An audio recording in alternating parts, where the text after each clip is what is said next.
Hey, good morning, my friend. How are you this morning? I hope your day is starting well. Hey, whatever happened to that movement a few years ago, random acts of kindness? Remember random acts of kindness? It was all over. There were challenges, there were things going on. It was kind of all up in the Facebook world and being talked about. Random act of kindness where people would just go do nice things for other people. I read a quote this morning by Brendon Burchard.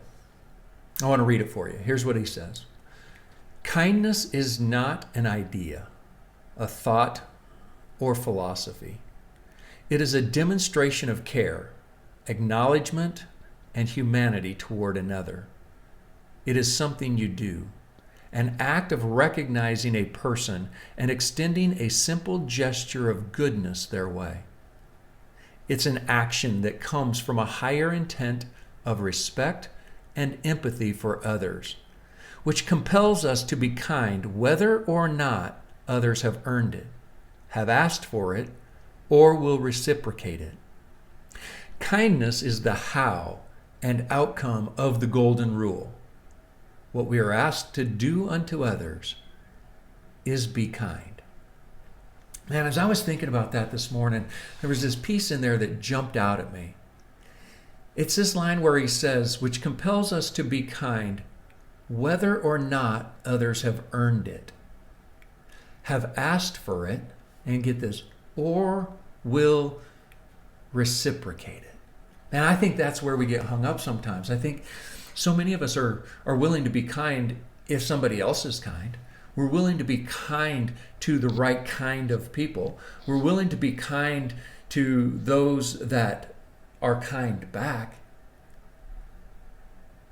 But are we willing to be kind, to do acts of service, to be generous, and have good gestures for other people, even when they're unkind, even when they haven't earned it, even when they won't necessarily reciprocate our kindness?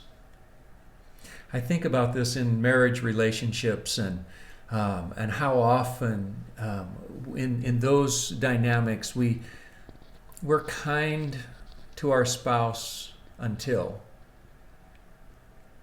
they do this or that. Kindness is not dependent upon what somebody else does. The golden rule actually calls us to be kind because that's what we want, is kindness. Do unto others as you would have them do unto you. Are you willing to be kind even when others are not kind? I think sometimes it shows up in our judgment. It shows up in our attitude toward people and groups of people, and especially right now in our country and how divided we are about different things. Kindness is not dependent, and I think here's the real problem. I know kindness is an action and it's an outward act, but I think kindness comes from within. Kindness is something that starts from a transformation of me, inside. Do I have a spirit of kindness? Have I allowed God to transform me in such a way that I can be Christ-like to others? I can be kind to others because it's not what I do, it's who I am. Is kindness who you are? Or are you just trying to be kind? If you're just trying to be kind, your kindness will be short-lived. But if kindness is who you are, that's when it's a beautiful thing. Just some things to ponder this morning, to think about. We have a choice every day how we'll show up for that day. Will you show up today as a kind person? Let's go have a great day.